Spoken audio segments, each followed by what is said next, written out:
Hello, everyone. Welcome back to Word Wondering, and today we're going to continue on our journey throughout the Holy Bible in Genesis chapter 16. I wasn't here Tuesday because I had a couple of things that I needed to take care of, but today we're going to continue on our journey here today, Thursday. So now, please go ahead, sit back, relax, and let us continue. Genesis chapter 16. Now Sarai, Abram's wife, bare him no children, and she had an handmaid, an Egyptian, whose name was Hagar. And Sarai said unto Abram, Behold now, the Lord hath restrained me from bearing. I pray thee, go in unto my maid. It may be that I may obtain children by her. And Abram hearkened to the voice of Sarai. Now, continue, everybody. This is like a same scenario in Genesis chapter 16, verse 2, where it said that Abraham hearkened to the voice of Sarai.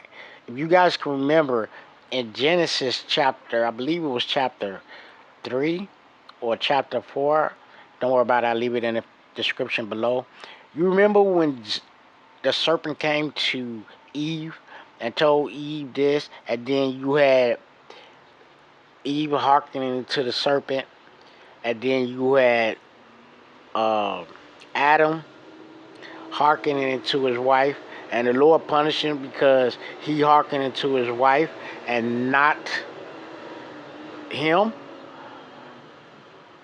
I can see that exactly what's happening here. Now in Genesis chapter 15, it already said that Abraham believed God, and God counted to him as righteousness. But then he hearkens unto his wife, and now he has a child with this woman called Hagar, and she's an Egyptian, right? Let us continue. Wife took Hagar, her maid, the Egyptian, after Abram had dwelt 10 years in the land of Canaan, and gave her to her husband Abram to be his wife. And he went in unto Hagar, and she conceived. And when she saw that she had conceived, her mistress was despised in her eyes. Now, wait a minute before we continue, everybody. Now, I'm thinking throughout this time, they look like you can have many wives at this time. I mean, again, you got Abraham that's married to Sarai, and then before Sarai gave her maidservant to Abraham, they had to be married first, right? This is what I'm seeing here in Genesis chapter 4. Again, please go ahead and let me know what you guys think in the description below, that I may know what you guys think. Anyway, let us continue. And Sarai said unto Abram, My wrong be upon thee. I have given my maid into thy bosom, and when she saw that she had conceived, I was despised in her eyes. The Lord judge between me and thee. Now, wait a minute. Now, according to Genesis chapter 16, verse 5, it says, and Sarai said unto Abraham, right, my wrong. Now, according to what this my wrong is, the wrong done to me be, right? That's what that little asterisk sign, when you press that, it gives you a much more clearer definition of what is being said here. And she's saying, let my wrong be upon thee. She talking to her husband, Abraham, right? I don't think she talking to Hagar. And she continued to say, I have been given my maid, I have given my maid unto thy bosom. So they got, the Egyptian woman got married to him, and she bared him a child, right? But do you guys think really, because in Genesis chapter 15, the Lord tells us that Abraham believed in him, and the Lord counted it as righteousness. Now, does that mean that Sarai believed? Could it have been Abraham that believed and Sarai just didn't believe? Again, he hearkened to the voice of his wife, right? Again in Genesis. I mean, I'm looking at I'm cross referencing these things of how when sin entered into the world, right? Because the simple fact of the matter is, we had Eve hearkening to the voice of the serpent, and then we got Adam hearkening to the voice of his wife. Regardless of what that may bring, they all had to pay in the end, right? Anyway, let us continue. But Abram said unto Sarai, Behold, thy maid is in thy hand. Do to her as it pleaseth thee. And when Sarai dealt hardly with her, she fled from her face. Now wait a minute. Why do you guys think that Aham looking at his wife? You know what I'm saying? To me, it don't seem like Aham really want any problems, right? He don't want no drama. But he tell his wife, Sarai, she's your maidservant. This is something that you decided to do, and now you want to bring this upon me? I mean, that's the way I'm looking at it. And then, after the Egyptian woman was able to conceive, because she couldn't conceive, she started to despise her, right? She started to despise this woman, right? I mean, that's where you got that. That's where I believe this may be the first time where we hear about maybe jealousy. You guys let me know what you think in the comments, man. I really would like to hear it. Let us continue. And the angel of the Lord found her by a fountain of water in the wilderness, by the fountain in the way to Shur. Now that's Hagar. And he said, Hagar, Sarai's maid, whence camest thou, and whither wilt thou go? And she said, I flee from the face of my mistress Sarai. And the angel of the Lord said unto her, Return to thy mistress, and submit thyself under her hands. Now, again, I'm looking at this because we got Sarai treating Hagar very harshly, right? She's treating her badly, right? But the angel of the Lord said, return back into your mistress' hands. Regardless of all these other things that are going on between between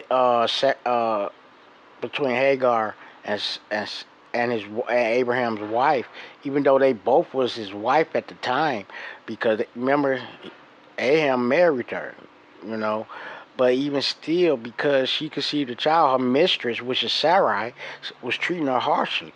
But the Lord seen all this, he still see all this, but he tell her to return back to Sarai.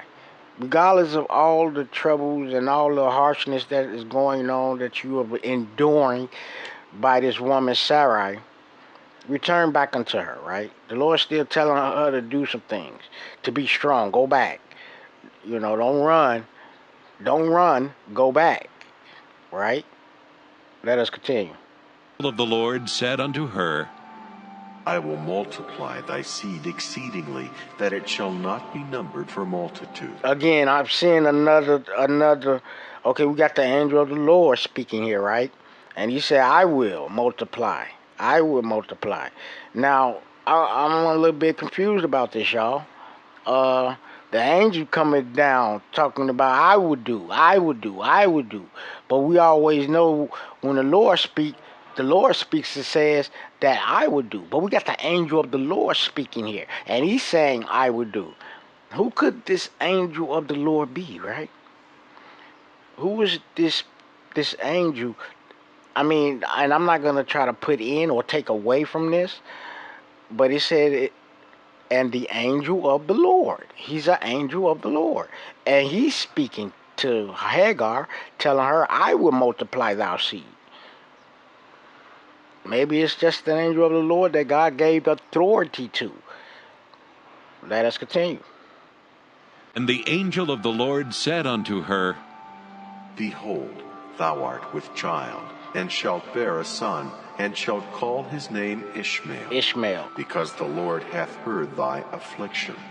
And he will be a wild man. His hand will be against every man, and every man's hand against him. And he shall dwell in the presence of all his brethren. Now, wait a minute. Again, I'm looking at this verse. Genesis chapter 16, verse 12. Could this be a bad thing? Could this be a bad thing that the angel of the Lord is saying? He said he would be a wild man. Okay, I'm just looking at it. He a wild man. And his hand would be against every man. And every man's hand against him. It don't sound like a good life, but does that mean it's a bad one also? Anyway, let us continue. A lot of questions that need to be answered, right?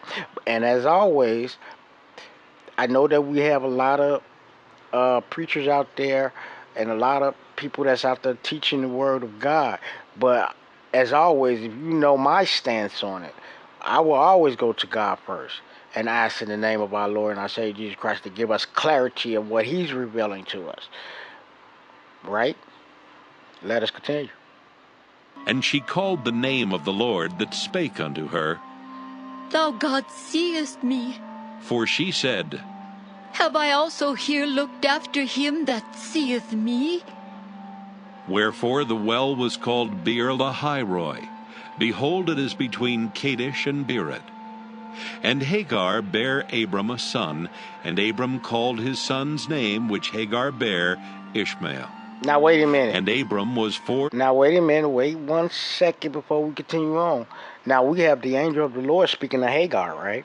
And she said, call his name Ishmael, right? But then we get into Genesis chapter 16, verse 15. And Hagar bare Abraham his son, and Abraham called his son's name, which Hagar bare Ishmael. Why does it tell us, even though the angel of the Lord was talking to Hagar and said you should call him this name, Ishmael, but then when it comes down to Genesis chapter 16, verse 15, it tells us that Abraham called his son Ishmael. We got to remember, y'all, this is one thing that we got to remember. The word of the Lord will always come to pass, regardless if you believe it or not. Let us continue.